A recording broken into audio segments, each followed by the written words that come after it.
बिस्मिल्लाहिर्रहमानिर्रहीम। अस्सलाम वालेकुम जी वीवर, कैसे हैं आप सब की सेहत और सलामती की दुआ के साथ एक बार फिर आपकी खिदमत में हाज़िर हूँ एक नई वीडियो के साथ।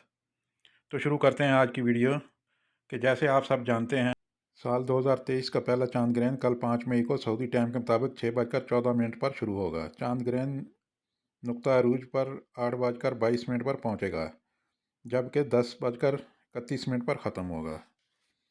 इसी तरह पाकिस्तानी टाइम के मुताबिक 8:14 पर शुरू होगा। चांद मामूल से 10% कम रोशनी देगा। ये चांद ग्रहण 10:22 पर मुकम्मल होगा और इसका अख्ताम 12:31 पर होगा। ये चांद ग्रहण इंडिया, बांग्लादेश, चाइना, रूस और दीगर एशियाई ममालिक में देखा जा सकेगा। ये ऐसा चांद ग्रहण होने वाला है जिसमें वो लोग जो ज़मीन, घर या जायदाद खरीदने में इंटरेस्टेड हैं वो बहुत सोच समझ कर फैसला करें। 2-3 दिन कामों में इन्वेस्ट ना करें तो ज़्यादा बेहतर है।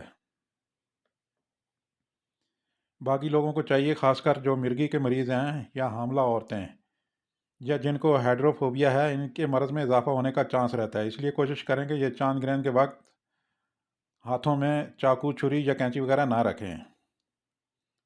इसलिए अल्लाह ताला से दुआ करनी चाहिए कि इन चीज़ों के बुरे असरात से अल्लाह ताला हमें महफूज रखे। हो सके तो ये वजीफ़ा भी कर लें। अव्वल आखिर दुरूद शरीफ, सूरत फातिहा एक बार सूरत इखलास और एक मरतबा सूरत कमर और एक बार आयतुल कुर्सी पढ़कर दुआ करें। अगर वक्त कम हो तो अव्वल आखिर दुरूद शरीफ और 100 मरतबा इस्तग़फ़ार और 100 मरतबा आयत करीमा और 100 मरतबा या हय्यु या क़य्यूम पढ़कर दुआ कर लें। और अगर कुछ भी याद ना हो तो या गफ़ार और या रज़ाक़ को ज़्यादा से ज़्यादा चांद ग्रहण के वक्त पढ़ें, तो इंशाअल्लाह अल्लाह ताला बेहतर करेगा। इसी तरह आपको मालूम है कि चांद ग्रहण के वक्त सफ़ेद चीज़ों का सदका दिया जाता है। तो कोशिश करें कि 1 पाव कच्चे चावल, 1 पाव दूध